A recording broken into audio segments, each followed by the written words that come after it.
याद रख लो,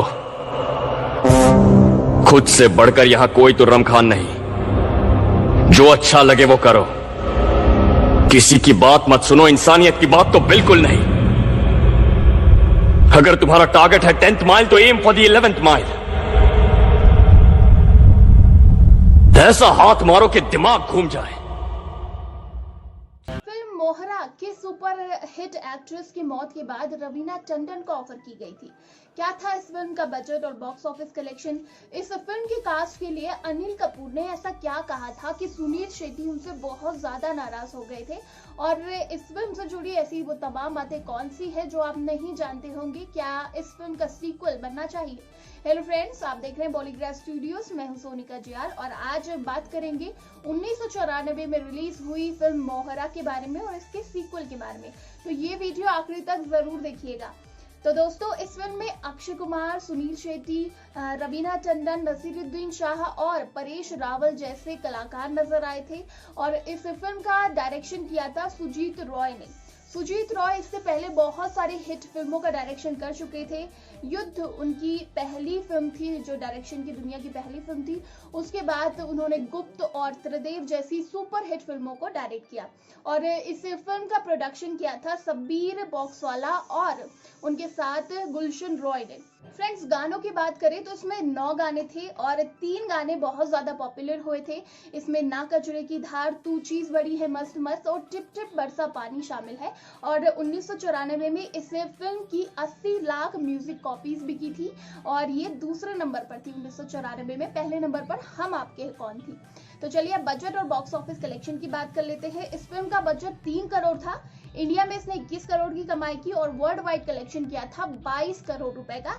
यानी 1994 में ये ब्लॉकबस्टर फिल्म साबित हुई थी, लेकिन फिर भी दूसरे नंबर पर थी। पहले नंबर पर थी सलमान खान की हम आपके हैं कौन, तीसरे नंबर पर थी क्रांतिवीर, चौथे नंबर पर राजा बाबू थी और 5वें नंबर पर थी मैं खिलाड़ी तू अनाड़ी, जिसमें अक्षय कुमार और सैफ अली खान नजर आए थे। चलिए दोस्तों, अब बात कर लेते हैं इस फिल्म से जुड़ी इंटरेस्टिंग कहानियों के बारे में। तो पहली कहानी तो यही है जो अनिल कपूर से जुड़ी हुई है और इस फिल्म की शूटिंग के दौरान अनिल कपूर ने एक कंट्रोवर्शियल बयान दे दिया था, जिससे सुनील शेट्टी बहुत ज्यादा गुस्सा हो गए थे। दरअसल अनिल कपूर ने फिल्म की कास्ट के बारे में कहा। उन्होंने कहा जो इस फिल्म के डायरेक्टर थे सुजीत रॉय, उनके लिए कहा कि यार सुजीत को क्या हो गया है, मतलब हाँ, मैं और जैकी श्रॉफ जैसे एक्टर क्या ब्रेकफास्ट कर रहे थे जब इस फिल्म की कास्टिंग की गई। मतलब 50% जो एक्टर है वो नॉन एक्टर इसमें रखे गए हैं। ये क्या किया सुजीत ने? तो इस बात से सुनील शेट्टी बहुत ज्यादा गुस्सा हो गए थे क्योंकि कास्टिंग को लेकर इतनी बड़ी बात कह दी थी। और ये वक्त था जब अनिल कपूर, जैकी श्रॉफ और सनी देओल जैसे एक्टर सुपर हिट थे और ये सुनील शेट्टी और अक्षय कुमार ये न्यू कमर्स थे, इसीलिए अनिल कपूर ने भी इतनी बड़ी बात बोल दी थी। तो सुनील शेट्टी इससे बहुत गुस्सा हो गए थे क्योंकि अनिल कपूर पहले भी सुनील शेट्टी को ऐसी बातें सुना चुके थे बलवान के टाइम पर। जब बलवान रिलीज हो रही थी उस टाइम पर भी उन्होंने ये बात कही थी, लेकिन सुनील शेट्टी बस सुनते रहे और उन्होंने इस बारे में कुछ भी नहीं कहा। और दोस्तों, जब सुनील शेट्टी का एक जिम हुआ करता था, पहले वो एक्टर नहीं थे, जिम उनका हुआ करता था और उनके जिम में इस फिल्म के प्रोड्यूसर जाया करते थे। तो जब उन्होंने सुनील शेट्टी को देखा उसी वक्त उन्हें मोहरा का आइडिया आया था और ये आइडिया उन्होंने सुजीत रॉय को सुनाया था और सुजीत रॉय को भी ये आइडिया बहुत पसंद आया। उसके लिए इस फिल्म के लिए उन्हें एक टॉल एक्टर चाहिए था जो अच्छे से डांस कर पाए, इसीलिए अक्षय कुमार को इस फिल्म में कास्ट कर दिया गया और उस जिम के जो ओनर थे यानी सुनील शेट्टी, उन्हें भी इस फिल्म में कास्ट कर दिया गया। फ्रेंड्स, जो इस फिल्म में रवीना टंडन वाला रोल था, पहले बहुत सारे एक्ट्रेसेस को ऑफर किया गया था। इसमें जो सबसे पहला नाम है वो श्रीदेवी का नाम आता है और श्रीदेवी को सबसे पहले ये रोल ऑफर किया गया, लेकिन उन्होंने मना कर दिया क्योंकि उस वक्त वो चंद्रमुखी की शूटिंग में बिजी थी। उसके बाद दिव्या भारती को ये ऑफर किया गया रोल और दिव्या भारती उस टाइम की एक सुपर हिट एक्ट्रेसेस में एक थी। सिर्फ 12 साल की उम्र में इन्होंने अपनी पढ़ाई छोड़ दी और उसके बाद ये मॉडलिंग करती थी और फिर एक्ट्रेस बन गई। और ये एकमात्र ऐसी एक्ट्रेस थी जिन्होंने अपने पहले ही साल में 14 फिल्में दी और सारी की सारी सुपर हिट रही। लेकिन अगले ही साल ये जो एक्ट्रेस थी वो इनकी मौत हो गई और इनकी मौत की गुत्थी अभी तक नहीं सुलझ पाई है, क्योंकि कुछ लोग कहते हैं कि इन्होंने आत्महत्या की और कुछ लोग कहते हैं इनके पति यानी साजिद नाडियाडवाला ने ही इनका मर्डर किया था। तो ये फिल्म ये नहीं कर पाई और हमेशा हमेशा के लिए हमें अलविदा कहकर चली गई। इसके बाद ऐश्वर्या राय को ये रोल ऑफर किया गया, लेकिन ऐश भी अपने मिस वर्ल्ड के कंपटीशन में बिजी थी, इसीलिए ये रोल नहीं कर पाई। तो फाइनली रवीना टंडन को ये रोल दिया गया और रवीना टंडन भी बहुत ज़्यादा कंफ्यूज थी ये फिल्म करने के लिए, क्योंकि ये एक एक्शन फिल्म थी और वो सोच रही थी कि उनका रोल कुछ ज़्यादा नहीं होगा, इसीलिए वो ये करना नहीं चाहती। लेकिन जब ये फिल्म उन्होंने की तो बहुत ज़्यादा उन्हें अप्रिशिएट किया गया और उनके जो गाने थे चीज़ बड़ी है मस्त मस्त और टिप टिप बरसा पानी, उसको आज भी याद किया जाता है और इसी से उनकी एक मस्त गर्ल वाली इमेज बन गई थी। और मनीषा कोइराला को भी ये रोल ऑफर किया गया था, लेकिन उस वक्त वो अपनी 1942 लव स्टोरी की शूटिंग में बिजी थी। लेकिन जब ये शूटिंग वो खत्म करके आई और रवीना टंडन ने यहाँ शूट शुरू कर दिया था, वो रवीना के पास गई और रवीना से कहा इस बारे में, लेकिन रवीना ने कहा कि मैंने आपको रिप्लेस नहीं किया है क्योंकि इस फिल्म की शूटिंग जल्दी शुरू करनी थी, इसीलिए मैं इस फिल्म में कास्ट कर ली गई। तो मनीषा कोइराला ने अपना जो पैर थे वो इस फिल्म से पीछे खींच लिए और फिर रवीना टंडन को फाइनली इस फिल्म में कास्ट किया गया।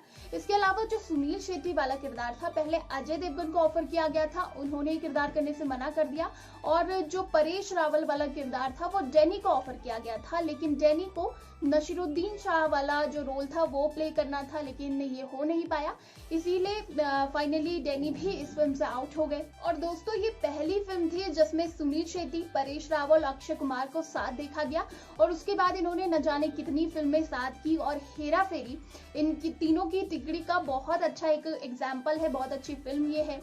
और हेरा फेरी के जो हर पार्ट है उनमें इन तीनों की केमिस्ट्री बहुत अच्छी लगती है। और टिप टिप बरसा गाने की बात करें तो इससे भी जुड़ा एक किस्सा है। दरअसल जब इस गाने की शूटिंग की जा रही तो आर्टिफिशियल रेनिंग का वहां पर इस्तेमाल किया गया था और उस वक्त रवीना टंडन को 102 बुखार था और जब भी ये शूटिंग के दौरान ब्रेक मिल रहा था वो खुद को सुखाती और फिर से शूट शुरू कर देती। और मानना पड़ेगा 102 डिग्री बुखार में भी उन्होंने इतना कमाल का डांस किया, उनके एक्सप्रेशन ले लीजिए या केमिस्ट्री ले लीजिए, कहीं भी नहीं लग पा रहा था कि उन्हें इतना तेज बुखार है और ये गाना सुपर हिट हुआ।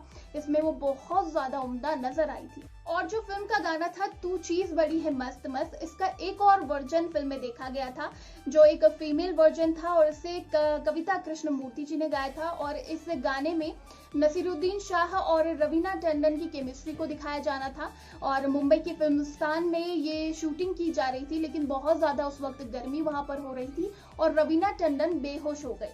फिर ये जो शूटिंग थी वो खत्म की जानी थी, कैंसिल की जाने वाली थी, लेकिन उस वक्त वहां डॉक्टर आए और डॉक्टर ने कहा कि इसकी कोई जरूरत नहीं है और ठीक आधे घंटे बाद रवीना टंडन ठीक हो गई और फिर से फिल्म की शूटिंग शुरू की गई। लेकिन जो इसमें केमिस्ट्री दिखाई गई थी नसीरुद्दीन शाह और रवीना टंडन की, तो नसीरुद्दीन शाह बहुत ज़्यादा उस वक्त अनकंफर्टेबल हो रहे थे उनके साथ जो बोल्ड सीन्स उन्हें देने थे और उन्होंने फिल्म के डायरेक्टर से भी कहा कि यार क्या क्या करना पड़ रहा है।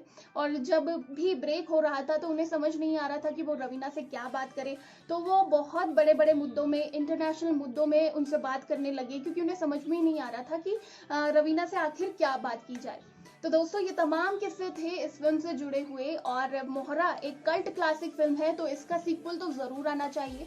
आपको क्या इस फिल्म के सीक्वल का इंतजार है और इस फिल्म से जुड़ी कौन सी बात आपको सबसे ज्यादा अच्छी लगी और ये फिल्म कैसी लगी, हमें नीचे कमेंट सेक्शन में जरूर बताइएगा। और इसी तरह के दूसरे वीडियोस के लिए सब्सक्राइब करें हमारे चैनल पॉलीग्राफ स्टूडियोज को।